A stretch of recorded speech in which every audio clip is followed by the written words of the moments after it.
नमस्कार, मैं हूं तरुण कुमार।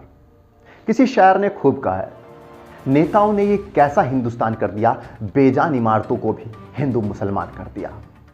आज देश के 5 राज्य उसी दौर से गुजर रहे हैं जहां हिंदू मुसलमान जात पात और विकास के नाम पर जनता से वोट मांगे जा रहे हैं। हालांकि इस बार नेताओं का तरीका थोड़ा अलग है। नए भारत में यानी कि डिजिटल भारत में डिजिटल तरीके से लोगों को अपने पक्ष में वोट डालने के लिए साम दाम दंड भेद की नीति अपनाए हुए हैं। और कहा भी जाता है, राजनीति में साम दाम दंड भेद सब अपनाया जाता है। जरूरत पड़े तो दुश्मन को भी दोस्त बनाया जाता है।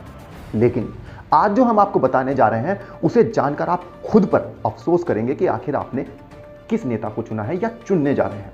एक ऐसा नेता जिस पर बलात्कार, हत्या, डकैती और महिलाओं के ऊपर अत्याचार जैसे संगीन आरोप लगे हुए हैं और मुकदमे भी चल रहे हैं। Uttar Pradesh Election Watch and Association for Democratic Reforms यानी कि एडीआर ने उत्तर प्रदेश विधानसभा चुनाव 2022 के पहले चरण में चुनाव लड़ने वाले 623 में से 615 उम्मीदवारों के शपथ पत्रों का विश्लेषण किया है, यानी कि उनकी जांच पड़ताल की है, जो कि 58 निर्वाचन क्षेत्रों में चुनाव लड़ रहे हैं। लेकिन अब जो हम आपको बताने जा रहे हैं उसे देखकर आपकी आंखें खुली की खुली रह जाएंगी। कुल 623 उम्मीदवारों में से 156 उम्मीदवार यानी कि लगभग 25% उम्मीदवार ऐसे हैं जिनके ऊपर आपराधिक मामले दर्ज हैं। तो वहीं दूसरी ओर 121 उम्मीदवारों ने अपने ऊपर गंभीर आपराधिक मामले वाले मामलों की जानकारी निर्वाचन आयोग को दी है। यानी कि यह लगभग 20% नेता हैं जो कि गंभीर आपराधिक मामलों में किसी ना किसी तरीके से लिप्त हैं।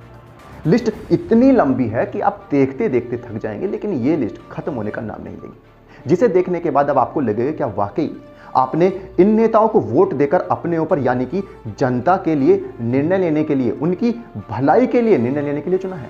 यहां आने वाले चुनावों में उस प्रत्याशी को वोट देने की सोच रहे हैं जिस पर खुद के दामन पर संगीन अपराधों के दाग लगे हुए हैं। अब आपको बताते हैं कि सबसे ज्यादा दागी उम्मीदवार किस पार्टी में है, यानी कि इस बार के चुनाव लड़ रहे प्रत्याशियों में से जिन्हें आप वोट देने के लिए सोच रहे हैं, सबसे ज्यादा दागी उम्मीदवार किस पार्टी में है। इस मामले में सबसे पहले नंबर पर आती है समाजवादी पार्टी यानी कि एसपी।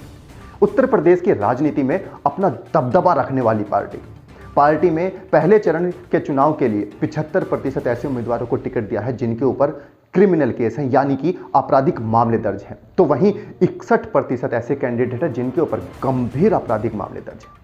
इसी तरह से इसके बाद आरएलडी है जिसने उम्मीदवारों पर 52% गंभीर मामले दर्ज हैं। तीसरे नंबर पर बीजेपी आती है जिसने अपनी पार्टी में इस बार 51% ऐसे उम्मीदवारों को चुनाव लड़ने की इजाजत दी है जिनके ऊपर आपराधिक मामले दर्ज हैं। तो वहीं 39% ऐसे उम्मीदवार को टिकट दिया है जिनके ऊपर गंभीर आपराधिक मामले दर्ज हैं। इसके बाद नंबर आता है आईएनसी, बीएसपी और आपका। इन तीनों पार्टियों ने भी अपनी पार्टी से दागी उम्मीदवारों को चुनावी मैदान में उतारा है जिससे कि वे जनता के ऊपर राज कर सकें।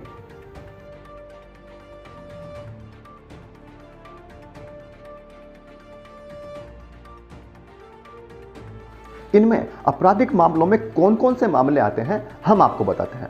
इसमें मामले होते हैं 5 साल या उससे अधिक सजा वाले अपराध, गैर जमानती अपराध, चुनाव से संबंधित अपराध, सरकारी खजाने को नुकसान पहुंचाने से संबंधित अपराध, हमला, हत्या, अपहरण, बलात्कार से संबंधित अपराध भी इसमें शामिल हैं। इसके अलावा लोक प्रतिनिधित्व अधिनियम में उल्लेखित अपराध, भ्रष्टाचार निरोधक अधिनियम कानून के तहत आने वाले अपराध और महिलाओं के ऊपर अत्याचार से संबंधित अपराध भी इस श्रेणी में शामिल किए गए हैं। महिलाओं के ऊपर अत्याचार से संबंधित मामले घोषित करने वाले उम्मीदवारों की संख्या 12 है।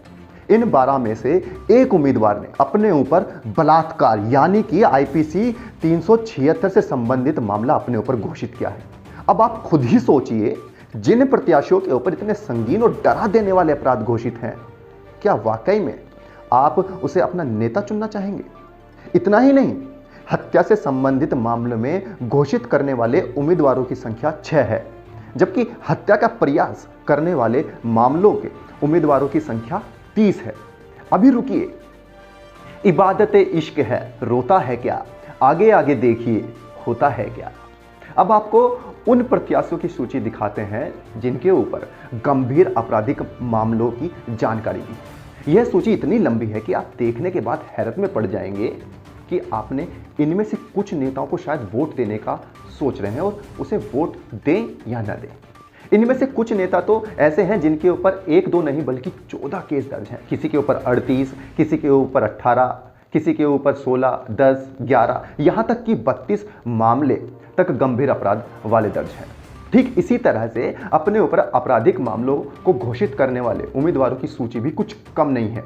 यह लिस्ट भी पहली लिस्ट की तरह इतनी लंबी है कि आपको बार बार यह सोचने पर मजबूर कर देगी कि आप किसे वोट दें और किसे न दें।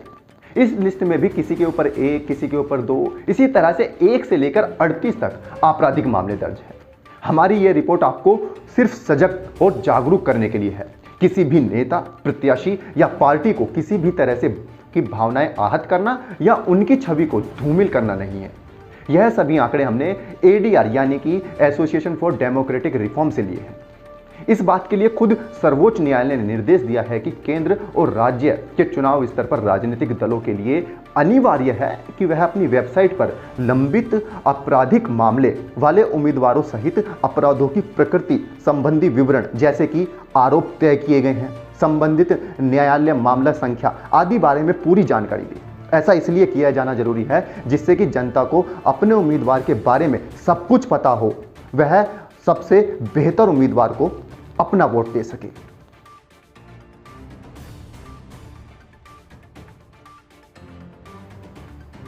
इस बारे में टिप्पणी करते हुए खुद एडीआर ने अपनी वेबसाइट पर लिखा है कि उत्तर प्रदेश विधानसभा चुनाव के पहले चरण में उम्मीदवारों के चयन में राजनीतिक दलों पर सर्वोच्च न्यायालय के निर्देशों का कोई प्रभाव नहीं पड़ा है, क्योंकि उन्होंने फिर से आपराधिक मामले वाले लगभग 25% उम्मीदवारों को टिकट देने की अपनी पुरानी प्रथा का पालन किया है।